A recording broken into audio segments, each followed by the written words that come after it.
Buenas noches. Para hoy tenemos un programa diferente, con dos invitados, los dos temas grabados. Y el único tema que tenemos es el del Papa Francisco. El Papa Francisco, cuando asumió el pontificado de la Iglesia de Roma, cambió el escenario mundial. Francisco comenzó a ser un hombre poderoso no solo a través de lo que dice, sino de cómo lo dice. Y el mundo está pendiente de lo que dice el Papa, de qué opina el Papa sobre distintos temas. A ver, para tener un dato, es el personaje más retuiteado del mundo. Nosotros tenemos una primera nota grabada con el profesor Yago de la Cierva, profesor de la Universidad de Navarra, de España, un hombre con entrada en el Vaticano, que trabaja muy cerca de los papas, porque tiene que ver con el armado de la comunicación de la Iglesia.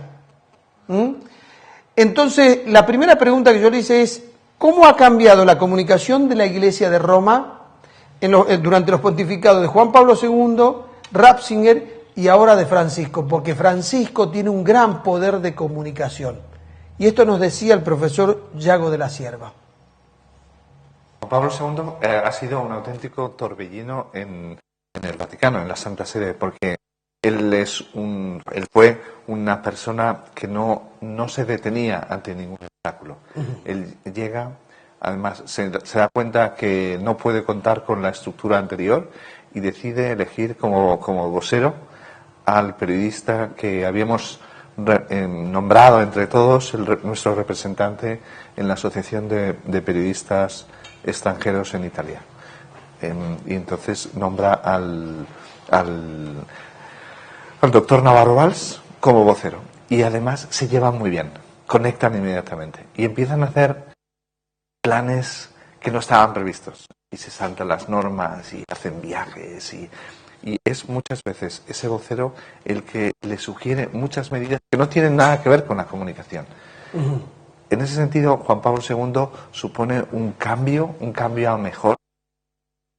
Juan Pablo II se encuentra con mucha frecuencia con periodistas, acepta muchas entrevistas, tiene periodistas muy amigos. Una de sus, es muy amiga suya, la corresponsal de Televisa en Roma, y es muy divertido porque son tan amigos que esta periodista le dice: Santo Padre, yo estoy seguro que si yo le digo, por favor, que haga aquí el pino, usted lo hace. Y dice: por supuesto. Y le hacía todo tipo de cosas. Por ejemplo, el día de la fiesta nacional de México le llevaba una imagen de la Virgen de Guadalupe y decía: mande un saludo especial a México. Y lo hacía con otros periodistas. Recuerdo, por ejemplo, también cuando hubo un atentado en la sinagoga de Buenos Aires hace ya muchos años y falleció la esposa del corresponsal de Associated Press en Roma. Inmediatamente, en cuanto lo supo, el Papa Juan Pablo II le invitó a almorzar, estuvo con él, consolándole, etc. Juan Pablo II tenía muy buena relación personal. Benedicto XVI fue muy distinto, es un profesor, es un gran intelectual y, entre comillas, nos miró un poco como diciendo: los periodistas sois gente un poco superficial, ¿no? Y de vez en cuando sí, que antes de ser Papa concedía entrevistas, pero ya después no. Tenía mucho interés en mensajes de fondo y además era muy tímido y por lo tanto, así como Juan Pablo II, en cuanto veía una cámara se acercaba, Benedicto veía una cámara y se alejaba, porque no iba con su personalidad. Y al mismo tiempo él había concentrado su atención como Papa, como pontífice, había concentrado su atención en algunos temas y los temas de la comunicación nunca les dio mucha importancia. Y ha llegado el Papa Francisco. El Papa Francisco ha sido también un auténtico torbellino, una revolución, pero no una revolución al modo de Juan Pablo II, que Juan Pablo II se fió de profesionales y se pone en manos de un periodista y ese periodista crea su equipo, etcétera. Sino, Francisco lo que hace es ser él mismo y hacer lo que piensa que deben hacer y más que hablar con los medios, habla con las personas. Y luego sigue una política de comunicación de gestos, no porque busque el gesto, sino porque los hechos son mucho más elocuentes que las palabras. Y por lo tanto, él haciendo lo que hace en cada momento, cambia el modo de relacionarse en un ámbito muy formal como es la Santa Sede. Sí, lo que uno observa desde el punto de vista comunicacional, que Francisco tiene un lenguaje llano, que es fácil de comprender, tiene frases cortas y un mensaje muy claro. Sí. Y eso es un secreto de la comunicación. Sí, porque la gente puede pensar que eso es que sale de nada, que no se ha preparado. Y no. Se nota que se ha preparado, se nota que se prepara muy bien las homilías. Yo recuerdo una vez hablando con un cardenal del Vaticano y cuando me preguntó, ¿usted a qué se dedica? Yo digo, a la comunicación de la Iglesia. Y inmediatamente me dice, ¿sabe cuál es el problema de la Iglesia? Y yo, ¿no? ¿Cuál es? Pues las homilías. Son largas, aburridas, cansamos a nuestro público, ¿no? Y con Francisco se ve que se prepara, que se estudia, que la tiene muy bien estructurada, que usa imágenes muy gráficas que se quedan en la memoria, que nos llama a la acción, que nos pide, bueno, ¿por qué no? Tienen que hacer ustedes esto. Y salimos de las homilías, salimos de las predicaciones, digamos, con una misión. Y eso es verdadera y buena comunicación. Bueno, vamos por parte. Usted dice que él comunica imágenes. En realidad, de esto puede dar una cátedra usted. La mejor comunicación es aquella que contiene imágenes. Por eso claro, las parábolas y las fábulas son las formas más extraordinarias de comunicación. Exacto. En ese sentido, digamos, volviendo al ejemplo de Juan Pablo II también utilizaba esto. Por ejemplo, Juan Pablo II publicó un documento sobre el perdón y pocos meses más tarde, después de recibir el tiro en el atentado, fue a ver a la persona, al IACA, y ese abrazo que le da es muchísimo más potente que el documento sobre el perdón. Sí. O sea que, o por ejemplo, el hecho de que Juan Pablo II, cuando le descubrieron un tumor y salió a la Plaza de San Pedro, al balcón de la Plaza de San Pedro, y nos dijo a los que estábamos allí, nos dijo, me han descubierto un tumor, voy a ir al hospital Gemelli, me van a operar, os pido que recéis por mí. Eso es todo un tratado de cuál es la relación del Papa con su gente. No, yo dudo mucho que el presidente de Estados Unidos o quien sea lo diga así públicamente. Y él, claro, porque estamos hablando de comunicación de familia. El Papa Francisco actúa exactamente igual. Y vamos a ver, no es todo espontáneo. Y eso es bueno. Se ve que es una persona muy inteligente y sabe que o mostramos lo que queremos decir o no, el mensaje no llega. Y sobre todo el gran peligro es cuando las palabras contradicen los hechos. Y con Francisco no es así, es todo lo contrario. A veces no haría falta decir nada. Bien, estamos hablando, usted habla de Juan Pablo II y de Francisco, habla de dos personas que tienen un gran carisma, y el carisma es ese don especial que permite que el mensaje sea más potente. Exactamente. El carisma, yo creo que el carisma es la decisión personal de hacer lo que creen que tienen que hacer en ese momento, independientemente de lo que piensen los demás. Y eso es lo que lo hace arrebatador. Claro. Saber que lo hace así no por ser simpático, pero ante esa valentía de ser ellos mismos, eso es lo que hace que la persona ya sea de verdadero arrastre. Yo, recordando algunas de las cosas que dijo Juan Pablo II, que escribió, recuerdo que sintetizó la relación entre el médico y el paciente. Dice, es una relación entre la conciencia y la confianza. Yo digo, ¿cómo se puede definir de una manera más extraordinaria la relación que tenemos cuando vamos a un médico? Bueno, tenía esa capacidad, ¿no? Tenía esa capacidad. Juan Pablo II era una persona muy reflexiva. Bueno, sabía mucho de médicos porque al Gemelli le llamaban el Vaticano III, porque pasó tantos días, pasó primero, en número de noches pasadas en un lugar. Primero fue el Vaticano, el segundo fue la residencia de verano y el tercero fue el Gemelli. O sea, realmente pasó mucho tiempo y sabía, había sido muchas veces paciente como para hablar de esto. Pero sí, Juan Pablo II tenía un carisma y era, cuando uno hacía algo con él, se veía que miraba más allá, ¿no? Y que tenía mucho interés en cada persona y se olvidaba de los demás. También Benedicto. Yo recuerdo haberme acercado una vez a Benedicto, era periodista en ese momento y estaba siguiendo una visita de Estado de la presidenta de Filipinas. Y después de saludar a la presidenta, al séquito, pues estábamos 4 periodistas y nos saludó uno por uno. Y yo dije, Santo Padre, mi madre está muy grave, le puedo pedir que rece por ella. Y él se olvidó completamente de todos los demás. Y empezó a preguntarme, bueno, ¿y cómo está? ¿Y qué tiene? ¿Y qué podemos hacer? Y tal. Hasta que llegó los de la seguridad y me llevaron, ¿no? Pero esa capacidad de aislarse de lo demás es muy positivo. Y es muy bueno que estos papas que son tan distintos, que es que prácticamente no tienen nada en común, y sin embargo son gente buena, gente que ponen las personas por delante, y eso es el secreto de la buena comunicación. Sí, uno cuando recuerda la mirada de Juan Pablo II, esa mirada penetrante que iba mucho más allá, que trascendía lo que veía. Sí. Cuando ve la mirada esa suave de Francisco, acogedora, y ve esa mirada firme de alguien de mucho conocimiento como Ratzinger, que dice, a ver, Juan Pablo II y Francisco son como los padres, como la mirada de los abuelos, y el otro como la del rector. Es como el rector. Del que enseña. Claro, él se ha dedicado toda su vida a enseñar, pero al mismo tiempo, con la Jornada Mundial de la Juventud, que tuve el privilegio de dirigir, de organizar. Yo lo que he visto en la cercanía, formaba parte del séquito, he visto a un papa que hacía todo lo que le decías. Decía, por aquí, por allá, por allá.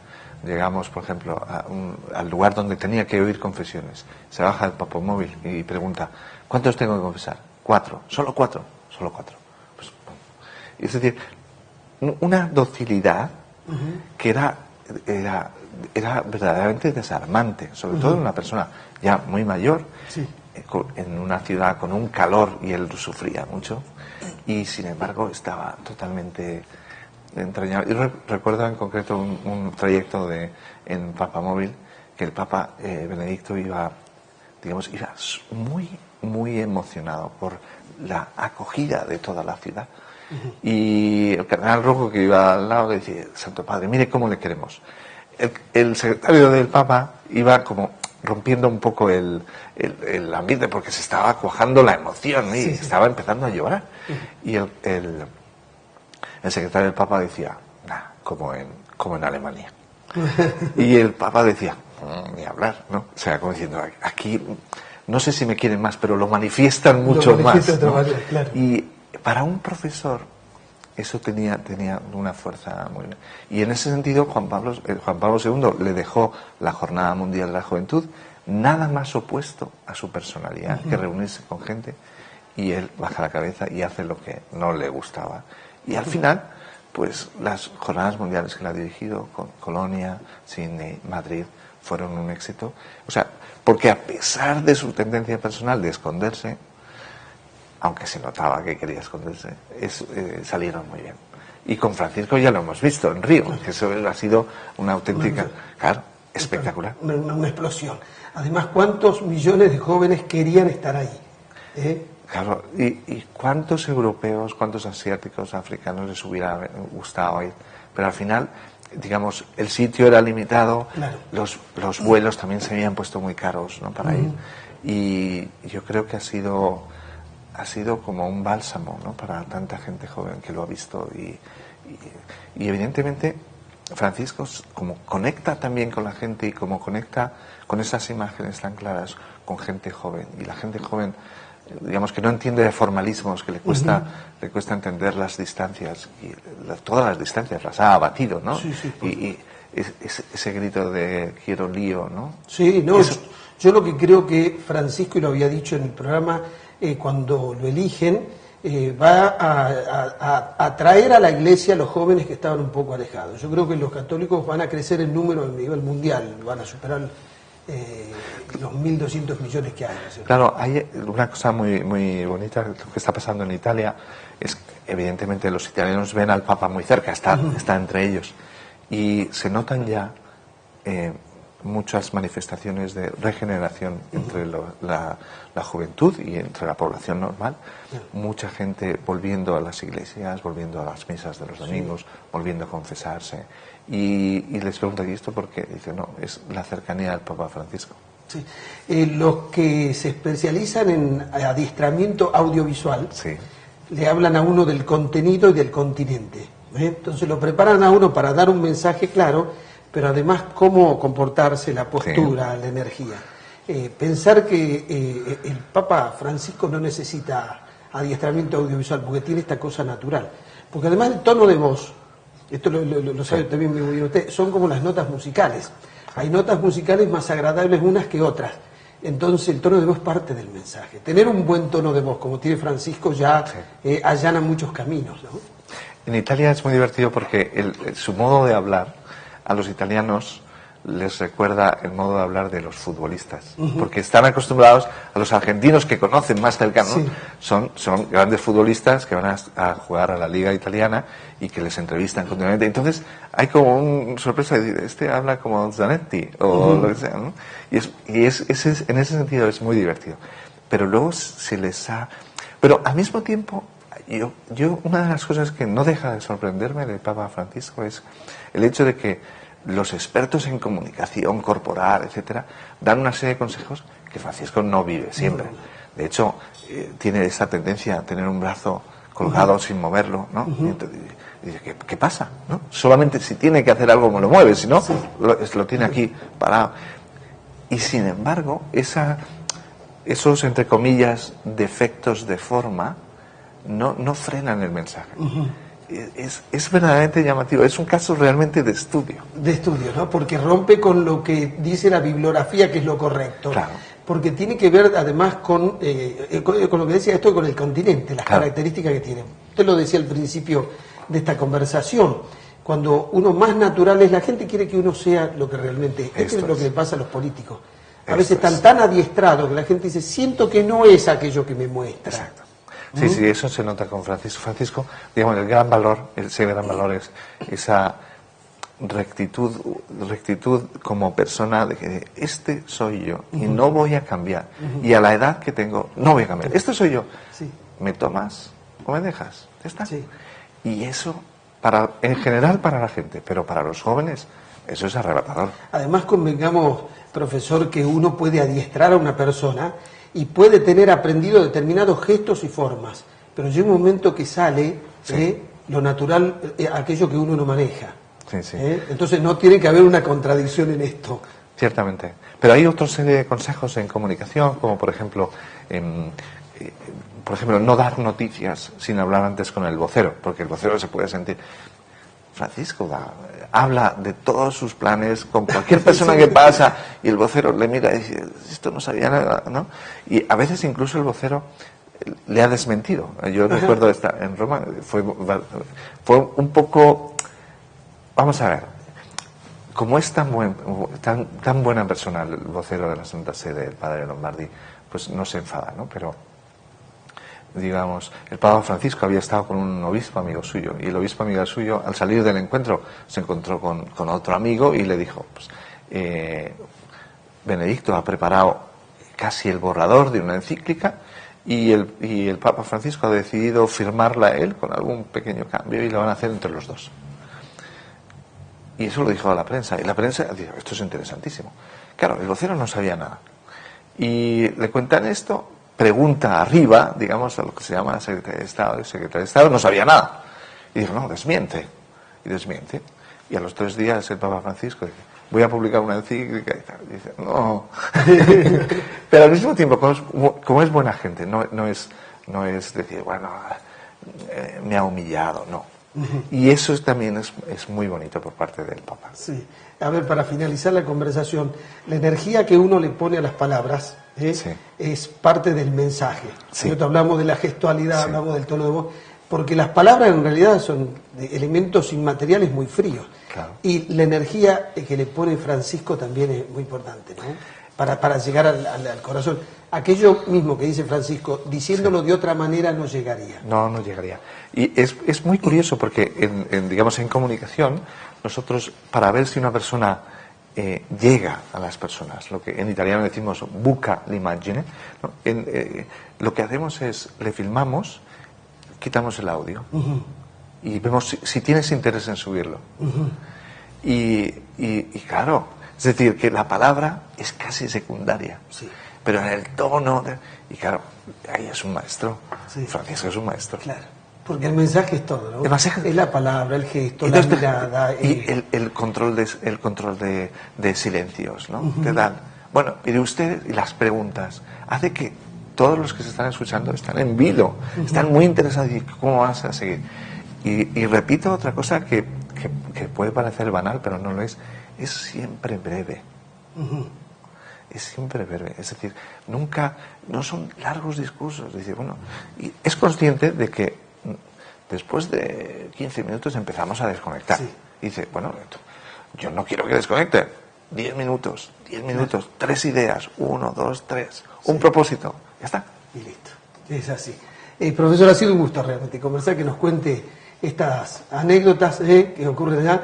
Estamos hablando de Francisco, un papa que tiene un nivel de atracción sobre lo que él hace como nunca antes se conoció a un líder. Nunca se ha hablado tanto de los papas y además supera todo lo que uno podía esperar. Y veo que hay una actitud más benévola hacia la Iglesia, Totalmente, ¿no? totalmente. Esto es todo un capital que está atrayendo hacia la Iglesia Católica, porque está haciendo el mensaje de la Iglesia más amable. Y en los medios, que muchas veces han atacado a Benedicto, a Juan Pablo II, entonces le están, no digo respetando, sino mirándole con una curiosidad muy benévola. Y eso es sumamente positivo para la Iglesia Católica. Sobre todo porque tienen que enfrentar algunos temas que son demasiado difíciles. Exactamente. Que tienen años, ¿no? Tienen años, y en ese sentido, digamos, la Iglesia cada vez le da más importancia a la comunicación, cada vez profesionaliza más la atención a los medios, y eso es muy bueno. Y con este Papa, pues es más fácil. Profesor, muchas gracias. Encantado de estar con